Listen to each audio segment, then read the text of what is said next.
Nature of sociology is coming for 5 marks question and also 10 marks question. Both 5 marks and 10 marks question for your exam at nature of sociology or explain the nature of sociology. For that question you answer introduction, meaning, one definition and Robert Busted characteristics of sociology. Okay, let us now examine the meaning and nature of science. Why? Because sociology itself says that sociology is a social science. Various sociologists also define sociology is a social science. So before that we know what is science and its characteristics. What is science? 1 marks question, it is compulsory question. What is science or define science? Okay, what is science? Science is gaining knowledge.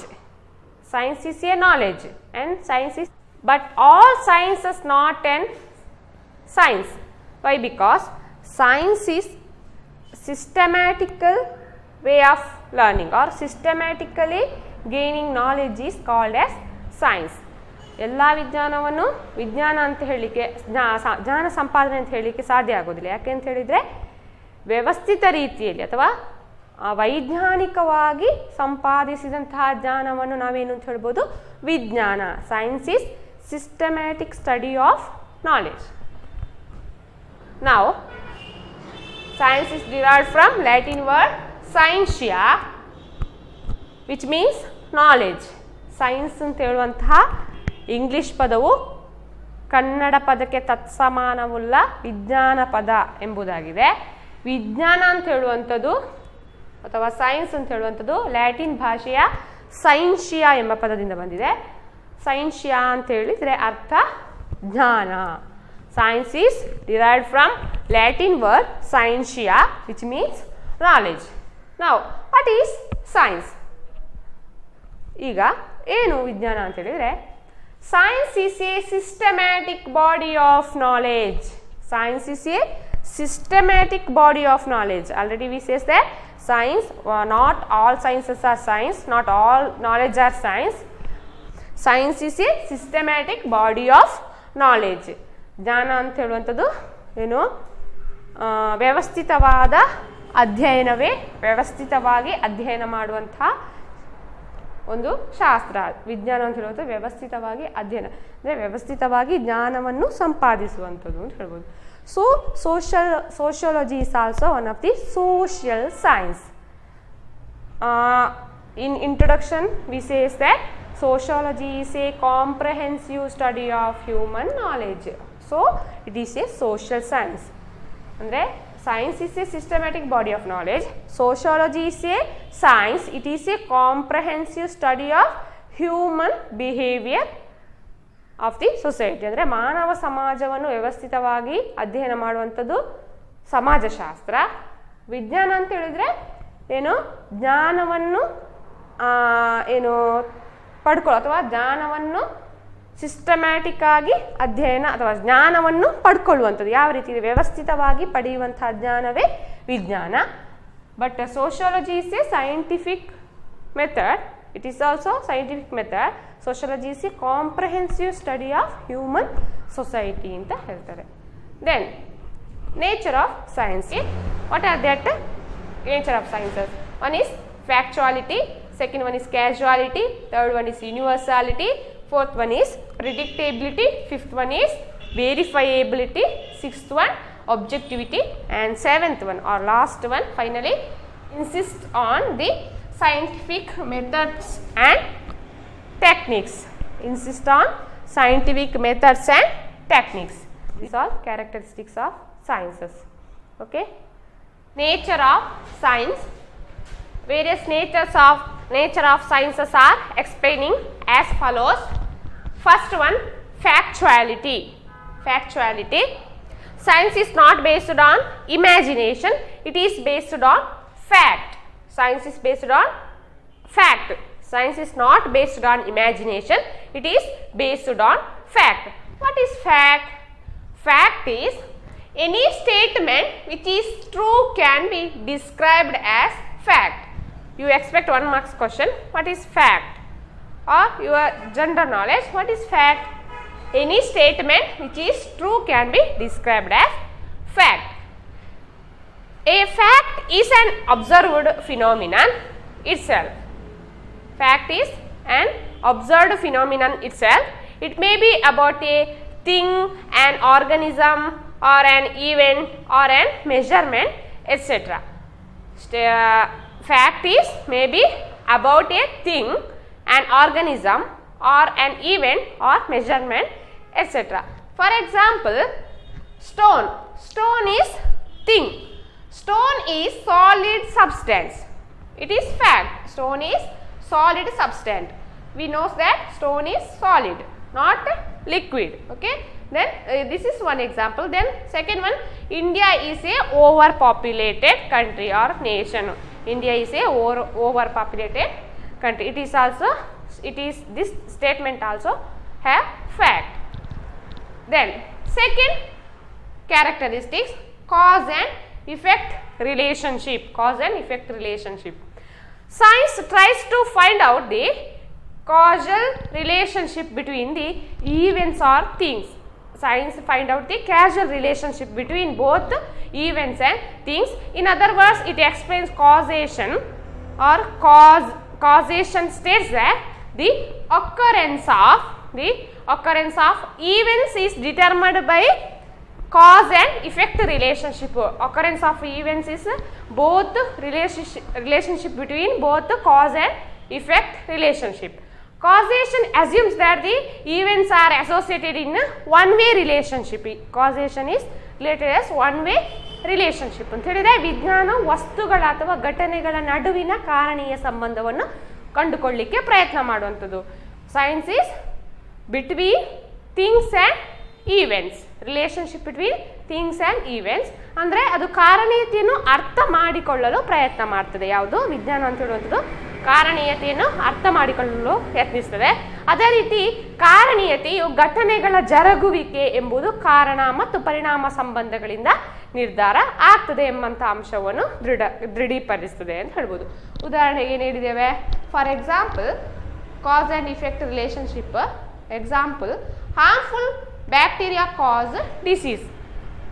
How occur disease? Cause of harmful bacteria ಅಂದರೆ ಹಾನಿಕಾರ ಬ್ಯಾಕ್ಟೀರಿಯಾಗಳು ರೋಗವನ್ನು ತರ್ತದೆ ಅಂತ ಹೇಳುವಂಥದ್ದು. ಅಂದರೆ ಕಾರಣ ಯಾವುದು?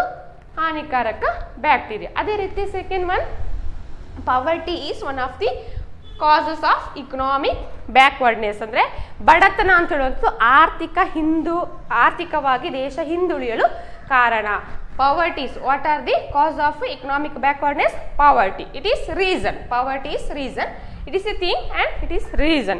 ಅಂದರೆ ಘಟನೆ. It is A event and it is A things. ಅಂದರೆ ಈವೆಂಟ್ ಮತ್ತು things are events or things. Relationship between causal relation. What relationship? Causal relationship between events and things. Okay. Then third one, universality. ಸಾರ್ವತ್ರಿಕತೆ. This is also one of the important characteristics of science. What is universal characteristic of science means? Scientific findings or truth or laws of expected to have universal validity.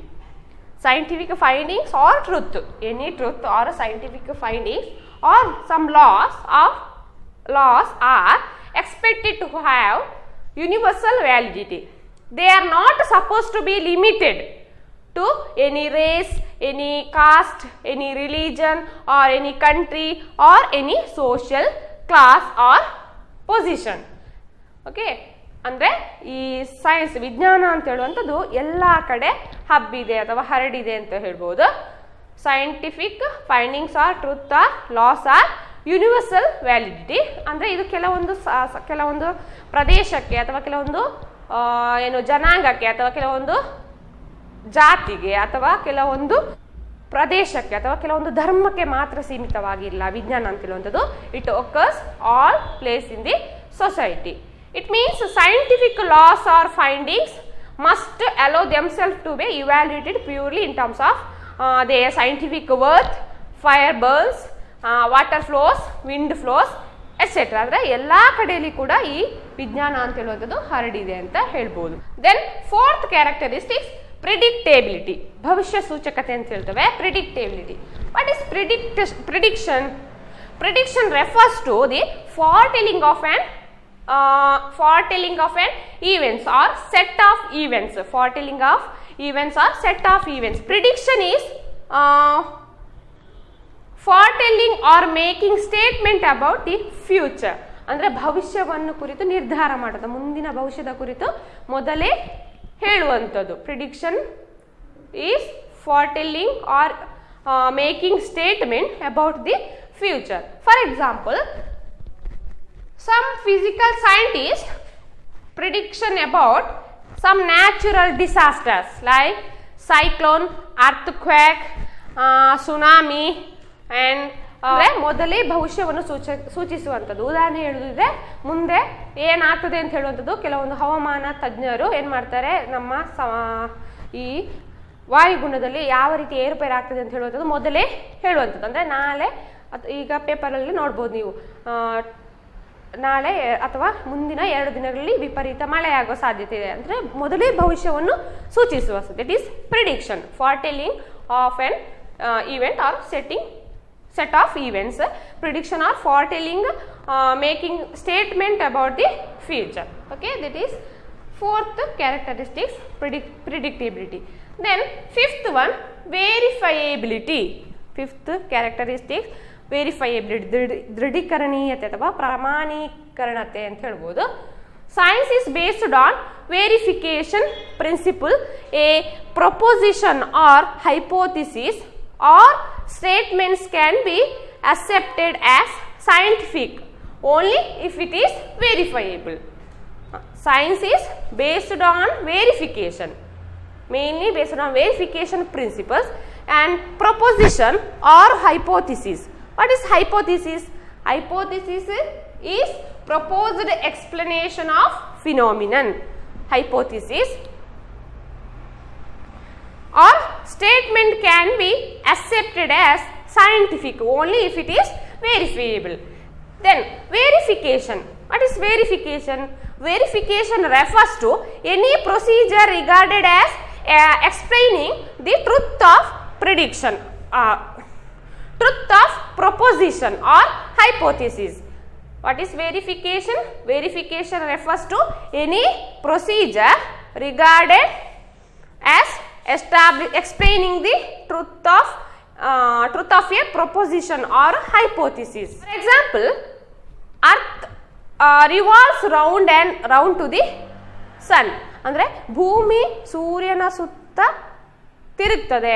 Earth revolves around the sun. ಭೂಮಿ ಸೂರ್ಯನ ಸುತ್ತ ತಿರುಗ್ತದೆ ಅಂತ ಹೇಳುವಂಥದ್ದು. ಇದೇನು? Hypothesis or verification, verifiability. This is the fifth characteristics of science. Then sixth one, objectivity and value neutrality. Objectivity and value neutrality. Objectivity, what is objectivity? Objectivity implies the absence of bias in making or interpreting observation. ಅಂದರೆ ಮುಂದೆ ಆಗುವಂಥ ಘಟನೆಗಳಿಗೆ ಪೂರ್ವಾಗ್ರಹದಿಂದ ಮುಕ್ತವಾಗಿರುವಂಥದ್ದು, ಅಂದರೆ ಬಯಾಸಿಂದ ಮುಕ್ತವಾಗಿರುವಂಥದ್ದು, ಪೂರ್ವಾಗ್ರಹ ಮುಕ್ತವಾಗಿರುವಂಥದ್ದು. Scientist should allow fact to speak for themselves and value neutrality is a concept first used by Max Weber. Value neutrality is a concept first used by famous sociologist by Max Weber. He insisted that scientists or researchers should not choose method and some interpreted data in ways that favor his values or ideological stance. ಅಂತ ಹೇಳಿದ್ರೆ ಏನು, ತಮ್ಮ ಒಂದು ಸ್ಟೇಟ್ಮೆಂಟನ್ನು ಅಥವಾ ಯಾವುದೇ ನಾವು ಅವಲೋಕನಗಳನ್ನು ಮಾಡುವಾಗ ಪೂರ್ವಾಗ್ರಹಗಳಿಂದ ಮುಕ್ತವಾಗಿರಬೇಕು ಮತ್ತು ನಮ್ಮ ಪರ್ಸನಲ್ ಆದ ಯಾವುದೇ ಒಂದು ಅನಿಸಿಕೆಗಳನ್ನು ವ್ಯಕ್ತಪಡಿಸಬಾರ್ದು ಅಂತ ಹೇಳ್ತಾರೆ. ಯಾರು? Max Weber. Max Weber says that researcher should not choose methods and interpret the data in ways for his personal stance or his ideological stance. Then seventh one, insist on the scientific methods and techniques. Seventh characteristic, it is also one of the important characteristics of the science, that is insist on the scientific method and technique. A branch of knowledge can be called science only if it is relies on the scientific method. When science is called as science, or when branch of knowledge is can called be a science when only if it is relies on the scientific method. Francis Bacon, who laid the foundations of modern scientific method. Francis Bacon laid the foundations of scientific method. ಜ್ಞಾನದ ಯಾವುದೇ ಶಾಖೆಯು ತನ್ನನ್ನು ವಿಜ್ಞಾನ ಅಂತೇಳಿ ಕರೆಸಿಕೊಳ್ಬೇಕಾದ್ರೆ ಅದು ವೈಜ್ಞಾನಿಕ ವಿಧಾನವನ್ನು ಅವಲಂಬಿಸುವಂಥದ್ದು ಅನಿವಾರ್ಯವಾಗಿರುತ್ತದೆ. It compulsory maintaining the scientific method, ಅಂದರೆ ವೈಜ್ಞಾನಿಕ ವಿಧವನ್ನು ಅವಲಂಬಿಸಿರುವಂಥದ್ದು ಅನಿವಾರ್ಯವಾಗಿರುತ್ತದೆ. ವೈಜ್ಞಾನಿಕ ವಿಧಾನಕ್ಕೆ ತಳಹದಿ ಹಾಕಿದ ಈ ಫ್ರಾನ್ಸಿಸ್ ಬೇಕನ್ ರವರು ವಿಜ್ಞಾನ ಅಂತ ಹೇಳುವಂಥದ್ದು ತನ್ನ ಅಧ್ಯಯನ ಹಾಗೂ ಸಂಶೋಧನೆಯಲ್ಲಿ ವೈಜ್ಞಾನಿಕ ವಿಧಾನವನ್ನೇ ಅಳವಡಿಸಿದೆ ಅಂತ ಹೇಳುವಾಗಿ ಎಂಬುದಾಗಿ ತಿಳಿಸಿದ್ದಾರೆ. Who Francis Bacon. Methods of or scientific method is involved in the attaining the knowledge or gaining the knowledge, or in the scientific or in science or in science. Okay.